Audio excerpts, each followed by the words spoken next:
monsieur, éloignez-vous de ce véhicule et mettez les mains là où je peux les voir. Quel est exactement le problème ici? On a reçu un appel, quelqu'un correspondant à votre signalement, essayez d'ouvrir des voitures. Les mains maintenant. Agent, j'ai un compte dans cette concession.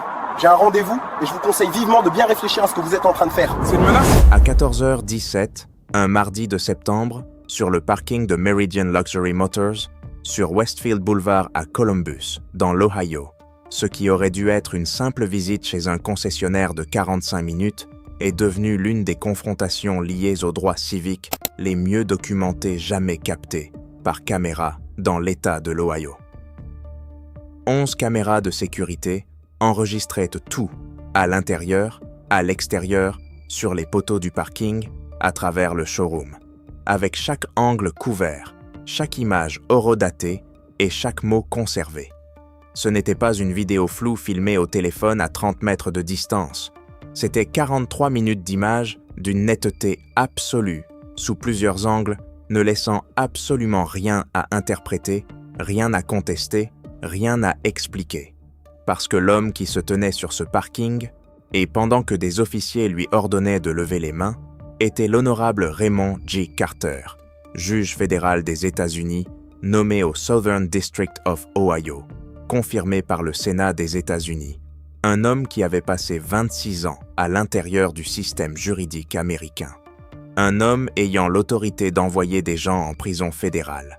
Un homme qui, cet après-midi-là, était simplement venu essayer une voiture. Ce qui allait suivre allait stupéfier le Columbus Police Department, déclencher une tempête nationale et prouver qu'en Amérique, aucun titre, aucun accomplissement et aucun degré de réussite ne rend un homme français noir immunisé contre le fait d'être traité comme un suspect en plein jour. Laissez un commentaire pour me dire d'où vous regardez. Et si vous n'êtes pas encore abonné, faites-le maintenant. Et parce que cette histoire devient bien plus intense à partir d'ici. Raymond Jérôme Carter n'était pas un homme ordinaire de 44 ans. Là où la plupart des gens de son âge se concentraient sur leurs prêts immobiliers et leurs projets de week-end, Raymond Carter avait passé 2 décennies à remodeler le paysage juridique du Midwest américain. Il avait grandi dans le quartier de Linden à Columbus, fils d'un employé des postes et d'une institutrice de l'école publique. Il fut le premier de sa famille à aller à l'université, obtenant une bourse complète pour Ohio State University, dont il sortit summa cum laude. Il entra ensuite à Harvard Law School, où il termina dans les 5% les mieux classés de sa promotion. Après le droit, il passa 8 ans comme avocat en droit civique, prenant en charge des affaires de discrimination au logement, de brutalité policière et de licenciements abusifs. Il devint juge du comté à 34 ans, l'un des plus jeunes de l'histoire de l'Ohio. 5 ans plus tard, il fut nommé à la magistrature fédérale par le président des États-Unis. Sa confirmation au Sénat fut décrite comme l'une des plus fluides de mémoire récentes. À ce mardi de septembre, le juge Carter avait présidé plus de 2000 affaires fédérales. Il avait rédigé des opinions citées par des tribunaux dans tout le pays. Il portait un blazer gris clair, tenait son téléphone à la main et avait un rendez-vous confirmé à 14h avec son vendeur de longue date, David Okafor. Il avait acheté 4 véhicules à cette concession sur 11 ans. Il avait toutes les raisons du monde de se sentir parfaitement à l'aise en traversant ce parking. Il n'eut pas le droit de se sentir à l'aise très longtemps. L'après-midi du 14 septembre, le juge Carter avait quitté le tribunal fédéral du centre-ville à 13h45. Il avait libéré son agenda de l'après-midi spécialement pour ce rendez-vous. David Okafor l'avait appelé la semaine précédente pour lui dire que le nouveau modèle qu'il envisageait venait tout juste d'arriver sur le lot. Le trajet prit 25 minutes. Il gara sa voiture dans la zone réservée aux clients près de l'entrée principale, exactement là où il s'était garé une 12aine de fois auparavant. La journée était claire. Le parking était animé, mais calme. D'autres clients s'y promenaient. Des vendeurs étaient visibles à travers les vitres du showroom. Le juge Carter sortit de sa voiture et marcha vers l'entrée du showroom. Il s'arrêta près d'un SUV bleu foncé, précisément le modèle qu'il était venu voir, dès la fin d'observer la couleur extérieure à la lumière naturelle. Il se tenait à 1 mètre environ. Il ne l'avait pas touché. Il était simplement un homme en tenue de ville, sur le parking d'un concessionnaire, en train de regarder une voiture qu'il envisageait d'acheter. C'était toute la situation. Puis, une voiture de police de Columbus entra lentement sur le parking. Puis une deuxième suivit juste derrière. Le juge Carter les remarqua. Son expression, visible sur la caméra du parking, ne montrait pas la panique. Elle montrait quelque chose de plus discret et de plus familier. Le genre de reconnaissance que trop d'hommes noirs en Amérique développent au fil d'une vie entière de moments exactement comme celui-ci. Ses mains sortirent lentement de ses poches. Il resta immobile. Il attendit. L'officier Derek Briggs sortit du premier véhicule avant même qu'il ne soit complètement arrêté. L'officier Derek Briggs travaillait au Columbus Police Department depuis 7 ans. 31 ans, affecté au district de Westfield. 2 félicitations pour ses temps de réponse. Une plainte formelle pour usage excessif de la force, réglée en interne. Selon les standards du service, un officier moyen. Pour lui, c'était une intervention de routine, du moins le croyait-il. Sa partenaire, l'officière Stacy Mullen, sortit du second véhicule et se plaça à environ 5 mètres sur la gauche. Approche standard à 2 agents, face à ce qu'on leur avait apparemment signalé comme une tentative d'effraction sur véhicule. Briggs marcha droit vers le juge Carter avec l'énergie de quelqu'un qui avait déjà rendu sa décision avant de poser une seule question. « Monsieur, je vais avoir besoin que vous vous éloigniez de ce véhicule et que vous mettiez les mains là où je peux les voir. » Pardonnez-moi, quel est exactement le problème? Nous avons reçu un appel concernant quelqu'un correspondant à votre description qui essayait d'ouvrir des véhicules sur ce parking. Reculez et gardez les mains visibles, maintenant. Et c'est là que la scène devient juridiquement importante. La plupart des gens auraient commencé à s'excuser, à expliquer, à chercher nerveusement leur téléphone, peut-être à hausser la voix sous l'effet de la frustration. Le juge Carter ne fit rien de tout cela, parce qu'il comprenait, et avec la précision de quelqu'un ayant passé 26 ans dans le système juridique, exactement ce qui se passait et exactement quels étaient ses droits à cet instant. « J'ai un rendez-vous dans cette concession, » dit-il d'un ton égal. « Je suis client ici. Mon vendeur, David Okafor, est à l'intérieur du showroom en train de m'attendre à cet instant précis. J'ai la confirmation du rendez-vous sur mon téléphone. Je vais devoir vérifier cela, mais pour l'instant, vous devez vous éloigner du véhicule. Je me tiens à environ 1 mètre du véhicule, et je ne l'ai pas touché. Je suis parfaitement disposé à rester ici pendant que vous vérifiez mon rendez-vous. Je ne suis pas tenu de me déplacer simplement parce que vous me l'avez demandé. » Briggs se raidit. En 7 ans de patrouille, lorsqu'un officier en uniforme, main près de la ceinture, la disait à quelqu'un de reculer, cette personne reculait immédiatement sans discuter. Le poids implicite de l'uniforme et du badge suffisait généralement à obtenir une obéissance instantanée. Que l'ordre soit juridiquement fondé ou non, le juge Carter n'était pas la plupart des gens. « Monsieur, ceci n'est pas une négociation. Puis-je voir une pièce d'identité ?» Et c'est là qu'un deuxième point juridique devient crucial. En Ohio, une personne n'est pas tenue de produire une pièce d'identité simplement parce qu'un officier la lui demande. L'Ohio n'est pas un état de stop and identify. Un officier peut demander une pièce d'identité, mais un citoyen n'est pas légalement obligé de la fournir, sauf s'il est valablement détenu. Et une détention valable exige un soupçon raisonnable et articulable qu'un crime a été ou est en train d'être commis. Et un appel vague à propos de quelqu'un qui regardait des voitures ne remplissait pas ce seuil. Le juge Carter le savait jusqu'au numéro exact de la loi. « Suis-je détenu ?» demanda-t-il. Briggs cligna des yeux. « Pardon ? C'est une question simple. Suis-je détenu ? Parce que si c'est le cas, je voudrais connaître le fondement juridique précis. Et si je ne suis pas détenu, alors je suis libre d'entrer dans le showroom et de rejoindre mon rendez-vous. » Petite question pour tous ceux qui regardent en ce moment. Avez-vous déjà demandé à un policier si vous étiez détenu et obtenu une réponse claire ? Dites-le dans les commentaires, parce que ce qui arrive ensuite est quelque chose que la plupart des gens ne voient jamais. Briggs regarda sa partenaire. Mullen ne lui renvoya rien, juste une expression neutre. Vous êtes d'Essas détenu à des fins d'enquête, en attendant vérification de la raison de votre présence sur cette propriété, dit Briggs. Et avec ces mots, l'officier Derek Briggs prit la décision la plus lourde de conséquences de ses 7 années de carrière.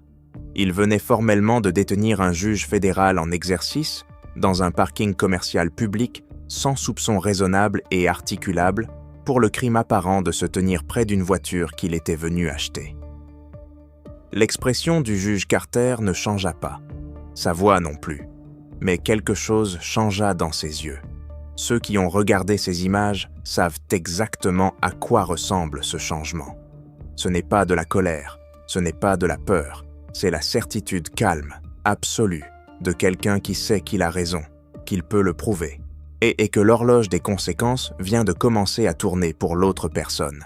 « Très bien, » dit le juge Carter. « Je souhaite qu'il soit noté pour tout dispositif d'enregistrement captant cette interaction, ce qui, je crois, inclut votre caméra piéton ainsi que le système de sécurité de cet établissement. Que j'obéis sous protestation, et uniquement afin d'éviter une escalade tout en préservant l'intégralité de mes droits. Je ne consens pas à cette détention. Je ne la considère pas comme légale, et je poursuivrai tous les recours disponibles. » Briggs le regarda. « Vous êtes avocat ou quelque chose comme ça ?» Le juge Carter le regarda un instant. Puis il dit, doucement, sans insister, « Je suis juge fédéral. » Le silence qui suivit dura plusieurs secondes. On peut les compter sur les images. Et 4 secondes entières pendant lesquelles l'officier Derek Briggs resta parfaitement immobile au milieu de ce parking, en train de traiter ce qu'il venait d'entendre, pendant que 11 caméras enregistraient chaque image. Puis, Briggs dit, sur un ton qui avait clairement changé, passé de l'autorité à l'incertitude, « Je vais devoir vérifier cela. » « Vous y êtes absolument libre, » répondit le juge Carter. « Je m'appelle Raymond Jérôme Carter. Je suis juge de district des États-Unis pour le Southern District of Ohio. Vous pouvez appeler le dispatch, contacter le tribunal fédéral ou tout simplement entrer dans ce showroom et demander David Okafor, qui me connaît depuis 11 ans. » Mullen s'était déjà éloigné et parlait à voix basse dans sa radio, tournant le dos à la scène. Son langage corporel avait complètement changé. Elle n'était plus en position de soutien tactique. Elle était en train de tenter de contenir les dégâts. Briggs resta là encore un moment. Puis il prononça quelque chose qui deviendrait, lorsque la vidéo serait rendue publique, l'un des extraits de 3 secondes les plus rejoués de l'histoire récente des médias de Columbus. « Je dois quand même vérifier la situation avant de pouvoir vous laisser partir. » Et le juge Carter répondit « Officier, je veux que vous compreniez clairement ceci. Vous avez formellement détenu un homme français noir en tenue de ville dans un parking commercial sans base raisonnable. Au-delà du simple fait apparent de ma présence et de mon apparence, sans avoir tenté de vérifier mon rendez-vous avant d'escalader, sans avoir établi aucune justification légale à la détention. Je veux que vous réfléchissiez très attentivement à cela pendant que vous vérifiez la situation. » Briggs ne répondit rien. Il commençait à comprendre, lentement, comme une personne qui voit l'eau monter et commence seulement à réaliser qu'elle ne va pas s'arrêter. Il avait signalé un homme français noir en blazer près d'une voiture chère, avait appelé cela « suspect », était arrivé avec 2 véhicules de police, l'avait formellement détenu, et cet homme n'avait ni flanché, ni bafouillé, ni élevé la voix. Il venait de s'identifier comme juge fédéral avec le calme assuré de quelqu'un qui avait passé près de 3 décennies à se préparer précisément à ce genre de moment. L'officier Derek Briggs n'avait aucune idée de ce qu'il devait faire ensuite. David Okafor sortit du showroom 2 minutes et 40 secondes après l'annonce de la détention. Il avait vu les voitures de police entrer à travers la vitre du showroom, avait observé quelques instants sans comprendre immédiatement la scène, puis avait reconnu le juge Carter debout entre 2 officiers et était sorti aussitôt. « Judge Carter, qu'est-ce qui se passe? Je vous attends à l'intérieur. » Puis il se tourna vers Briggs. « Cet homme est un client de notre concession. Il a un rendez-vous aujourd'hui. Je suis son conseiller commercial depuis 11 ans. Y a-t-il un problème? » Le directeur général de la concession était désormais visible derrière la vitre, téléphone à la main, observant la scène. Briggs dit « Nous avons reçu un appel concernant un individu suspect sur le parking. » Okafor regarda le juge Carter, et puis Briggs, puis encore le juge Carter, puis il dit calmement « Le juge a acheté 4 véhicules dans cette concession. Il est ici pour essayer un nouveau modèle. Il avait un rendez-vous confirmé par email ce matin. » La caméra piéton de Briggs le capture à cet instant avec une clarté difficile à regarder. On peut voir le moment précis où le poids complet de ce qu'il a fait l'atteint. Sa mâchoire se crispe, ses yeux vont d'Okafor à Carter, puis reviennent. Ses épaules s'affaissent. Si vous avez déjà vu quelqu'un comprendre en temps réel qu'il a commis une erreur irréversible, c'est exactement cela. Le juge Carter poursuivit, la voix toujours égale, sans y ajouter un seul degré de chaleur. « Officier, permettez-moi de résumer ce qui vient de se passer. Vous avez reçu un appel non vérifié. Vous êtes arrivé et avez observé un homme français noir, en tenue de ville, se tenant près d'un véhicule sans le toucher. Vous n'avez fait aucune tentative pour demander pourquoi j'étais ici avant de supposer que j'étais la personne visée par l'appel. Vous avez exigé une pièce d'identité sans avoir établi un soupçon raisonnable et articulable. Quand je vous ai demandé si j'étais détenu, vous avez choisi de me détenir formellement plutôt que de simplement vérifier mon rendez-vous, ce qui aurait pris 30 secondes et se tient actuellement juste derrière vous. Et maintenant, vous découvrez que vous avez détenu un juge fédéral en exercice sans base légale, devant de multiples dispositifs d'enregistrement, pendant que je ne faisais rien de plus que regarder une voiture que j'avais l'intention d'acheter. Voilà le résumé. Voilà ce qui s'est passé ici aujourd'hui. Briggs ouvrit la bouche, puis la referma. Sa partenaire lui toucha brièvement le bras et dit quelque chose trop bas pour être capté par les caméras. Mais son visage disait tout. Son visage disait « Il faut arrêter cela maintenant. » « Monsieur, si votre rendez-vous est vérifié, vous êtes libre de partir. » Le juge Carter le regarda longuement. « J'en suis conscient, » dit-il. « Je suis libre de partir depuis le début. La différence, c'est que maintenant, vous en êtes conscient vous aussi. » Il se tourna, remercia David Okafor et entra dans le showroom. 43 minutes. 43 minutes qui allaient modifier la trajectoire de la carrière, de la réputation et de la vie de l'officier Derek Briggs d'une manière dont il ne commençait même pas encore à mesurer l'ampleur. La plupart des gens qui vivent dans ce que le juge Carter a vécu cet après-midi-là rentrent chez eux, se plaignent à un ami, postent peut-être quelque chose sur les réseaux sociaux, puis l'absorbent comme une entrée de plus dans un long catalogue épuisant d'humiliation. Parce que le système leur a appris, à travers des années de résultats observables, que parler coûte plus cher que se taire. Le juge Raymond Carter n'était pas la plupart des gens. Ce soir-là, à 20h43, le juge Carter déposa une plainte écrite formelle auprès de l'Office of Internal Affairs du Columbus Police Department. Mais appeler cela une plainte minimise radicalement ce que c'était réellement. C'était un document juridique de 17 pages, simple interligne, entièrement sourcé. Il citait des lois précises de l'Ohio, la jurisprudence des 4e et 14e amendements, et les propres directives publiées du département sur les détentions d'enquête. Il nommait les 2 officiers par leur numéro de badge. Il fournissait, caméra par caméra, minute par minute, une reconstitution horodatée de chaque instant de l'interaction. Il détaillait les défaillances juridiques du contrôle, l'absence de soupçons raisonnables et articulables, ainsi que les erreurs procédurales ayant conduit à la détention. C'était le genre de document qu'un avocat senior spécialisé en droit civique aurait mis 2 semaines à préparer. Le juge Carter l'écrivit dans la soirée, parce qu'il avait passé sa carrière à rédiger exactement ce type de document. Le Columbus Police Department reçut la plainte le lendemain matin. À midi, le même jour, et l'officier Briggs avait déjà été placé en congé administratif. Ce n'était pas normal. Habituellement, ce type de plainte reste des semaines dans une file de traitement avant qu'une quelconque mesure soit prise. Mais la plainte était si juridiquement précise et si solidement appuyée par des preuves que l'équipe juridique du département avait, semble-t-il, recommandé une action immédiate. La concession coopéra pleinement. Les 11 flux vidéo furent préservés et remis aux enquêteurs dans les 24 heures. David Okafor fournit une déclaration écrite. Le directeur général confirma l'historique client de Carter. L'email de confirmation du rendez-vous fut versé au dossier. Chaque élément du récit du juge Carter fut corroboré indépendamment avant même que l'enquête n'ait 48 heures d'existence. Pensez-vous que le département a réagi assez vite? Dites-le moi dans les commentaires. L'enquêtrice de l'Internal Affairs, la lieutenant Sandra Reyes, visionna les images de la bodycam dès le matin de leur remise. Elle les regarda une fois, puis encore une fois.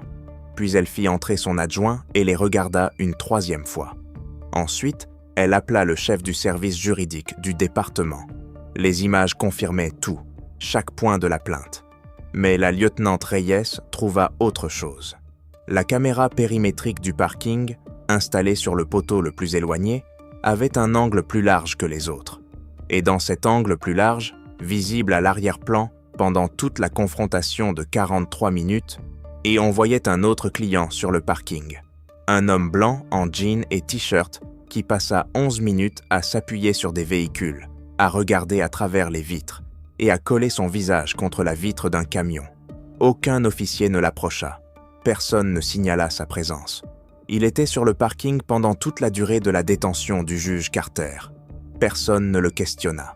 Personne n'exigea que ses mains restent visibles. Ce seul plan large transforma une affaire déjà grave de police interne en quelque chose que le département ne pouvait plus gérer discrètement.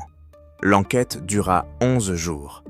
Pour situer, une enquête moyenne de l'Internal Affairs à Columbus prenait entre 60 et 90 jours pour aboutir. 11 jours n'étaient pas simplement rapides. C'était sans précédent. Mais les preuves parlaient d'une seule voix. Il est sous tous les angles et il n'y avait rien à délibérer. Les conclusions officielles du département établirent les points suivants. Premièrement, l'officier Briggs n'avait pas établi de soupçons raisonnables et articulables avant d'exiger une pièce d'identité. Deuxièmement, la détention formelle était dépourvue de base légale et constituait une retenue illégale au regard du droit de l'Ohio et de la jurisprudence du 4e amendement. Troisièmement, la durée de 43 minutes était grossièrement disproportionnée par rapport à tout objectif d'enquête légitime. Quatrièmement, les images de la caméra périmétrique révélaient ce que le département décrivit, dans une formulation juridique soigneusement choisie, comme une application racialement disparate des procédures d'enquête. Le département recommanda le licenciement. L'officier Derek Briggs démissionna le matin même où les conclusions furent rendues publiques. Sa carrière de 7 ans prit fin parce qu'il avait empêché un homme en blazer d'entrer dans une concession automobile. L'officière Mullen reçut un blâme écrit et fut contrainte d'effectuer 32 heures de formation supplémentaire sur les droits civiques et les billets implicites. Le département annonça également un programme obligatoire de recyclage sur les billets implicites pour tous les agents de patrouille du district de Westfield. Le département tenta d'abord d'empêcher la diffusion publique des images. Il fallut une demande de communication de documents, déposée conjointement par 3 organisations locales de presse et un groupe de défense des droits civiques, pour forcer leur publication 2 semaines après la conclusion de l'enquête. Quand la vidéo arriva sur Internet, elle ne se diffusa pas lentement. Elle explosa. En 48 heures, l'extrait principal avait déjà été vu plus de 22 millions de fois. Tous les grands médias nationaux la relayèrent. Des analystes juridiques la décortiquèrent sur les chaînes d'information. Des professeurs de droit l'utilisèrent en cours de droit constitutionnel comme étude de cas sur les détentions illégales. Les 4 secondes de silence après que le juge Carter se fût identifié devinrent l'un des clips les plus partagés du mois. Certaines personnes saluèrent le calme et la précision de Carter. D'autres soulevèrent le point inconfortable qu'il n'avait obtenu cette responsabilité qu'en raison de son titre et de ses ressources, et demandèrent ce qui serait arrivé à un homme français noir sans juge fédéral sans la capacité d'écrire un mémoire de 17 pages dans la nuit. Cette critique était valable, et le juge Carter lui-même la formula dans des interviews ultérieures en insistant sur le fait que l'accent devait être mis sur la réforme systémique plutôt que sur les circonstances exceptionnelles de son cas individuel. Après la viralité des images, 4 autres personnes se manifestèrent avec des récits similaires, impliquant l'officier Briggs au cours des 18 mois précédents. Un architecte noir détenu devant un immeuble de bureaux du centre-ville. Un médecin noir interrogé longuement dans le parking souterrain d'un hôpital. Un professeur d'université noir suivi dans un centre commercial puis stoppé près de son propre véhicule. Aucun d'entre eux n'avait déposé de plainte formelle à l'époque. La plupart dirent qu'ils n'avaient dit rien déposé parce qu'ils ne croyaient donc pas qu'il se passerait quoi que ce soit. Cela soulève une question à laquelle il n'existe pas de réponse confortable. Combien de détentions de ce type se produisent chaque semaine dans des villes à travers ce pays, quand la personne contrôlée n'a pas de siège sur un tribunal fédéral, n'a pas 26 ans d'expertise en droit constitutionnel et n'a pas la capacité d'écrire un mémoire de 17 pages avant de se coucher? Combien de ces moments sont absorbés puis oubliés parce que la personne arrêtée a appris, par expérience, que parler est plus dangereux que se taire?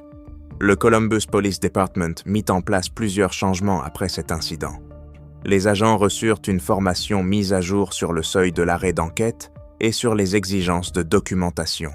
Une procédure d'examen accélérée fut créée pour les plaintes appuyées par des preuves vidéo. De nouvelles directives furent publiées sur la distinction entre une interaction consensuelle et une détention formelle, distinction qui, de toute évidence, avait besoin d'être clarifiée. En substance, ils forcèrent leurs agents à suivre le type de formation que le juge Raymond Carter aurait parfaitement pu enseigner lui-même. Voici une question pour tous ceux qui regardent. Si vous aviez été à la place du juge Carter, auriez-vous réagi de la même façon? Soyez honnête avec vous-même. Parce que la réponse révèle quelque chose d'important. Dites-le dans les commentaires. Cette histoire ne parle pas vraiment d'un concessionnaire automobile. Elle ne parle pas d'un seul officier à Columbus, Ohio. Elle parle de l'écart entre les droits que l'on dit aux Américains qu'ils possèdent et la réalité de ce que coûte l'exercice de ces droits quand on est noir dans ce pays. Elle parle de la manière dont l'autorité, lorsqu'elle n'est pas contenue par la connaissance et par la reddition de comptes, se rabat automatiquement sur le chemin de moindre résistance. Et elle parle de cette chose rare et véritablement puissante qui se produit quand quelqu'un refuse d'être plus petit que ce que la loi exige de lui. La plupart des gens ne connaissent pas le seuil juridique d'une détention d'enquête légale. La plupart des gens ne connaissent pas la différence entre une interaction consensuelle et une détention formelle. Et certains officiers comptent précisément sur cette ignorance. Ils comptent sur le poids de l'uniforme pour suffire. Ils comptent sur la pression sociale du moment pour suffire. Quand on tombe sur quelqu'un comme le juge Carter, quelqu'un qui connaît les articles de loi par numéro, qui a rédigé des opinions, qui a lu les arrêts et argumenté les appels, le calcul change complètement. Le badge ne gagne plus automatiquement. La connaissance devient l'égaliseur. Il faut dire quelque chose qui revenait constamment dans les commentaires. Certaines personnes affirmaient que Carter n'avait obtenu de compte à rendre que grâce à son titre et qu'en conséquence, son histoire ne représentait pas une victoire significative pour les gens ordinaires. Il y a une part de vérité là-dedans. Les ressources qu'il possédait, son savoir juridique, son poids institutionnel, la crédibilité qui a poussé les enquêteurs à agir immédiatement. La plupart des gens n'ont pas tout cela. C'est réel et important. Mais chacun des arguments juridiques qu'il a formulés sur ce parking était disponible à n'importe quelle personne présente à cet endroit. La question de savoir si un soupçon raisonnable et articulable existait est une question que tout le monde peut poser. Le droit de demander si l'on est détenu appartient à tout le monde. La différence n'était pas dans les droits eux-mêmes. La différence était dans la connaissance de ces droits et dans ce que le système fait ensuite de votre plainte. Ce n'est pas un argument pour dire que rien ne doit changer. C'est un argument pour dire que deux choses doivent changer, et non une seule. Voici donc ce que cette histoire enseigne concrètement. Premièrement, connaissez la différence entre une interaction consensuelle et une détention légale. Un officier peut s'approcher et poser des questions. Cela relève d'une interaction consensuelle et vous êtes en principe libre de partir. Une détention exige un soupçon raisonnable et articulable d'un crime précis. Vous avez le droit de demander clairement si vous êtes détenu. Deuxièmement, votre calme est votre outil le plus puissant. Le juge Carter n'a jamais élevé la voix, n'est jamais devenu émotionnel et n'a jamais donné à l'échange une tonalité qui aurait pu être utilisée contre lui. Son calme n'était pas seulement admirable, il était stratégique. Troisièmement, documentez tout ce que vous pouvez légalement documenter. Les caméras sur ce parking n'étaient pas là pour protéger le juge Carter. Elles sont pourtant devenues la preuve la plus décisive de toute l'affaire. Quatrièmement, les plaintes formelles rédigées avec précision et appuyées par des preuves peuvent faire bouger des systèmes qui semblent immobiles. Le flou est enterré. La précision exige une réponse.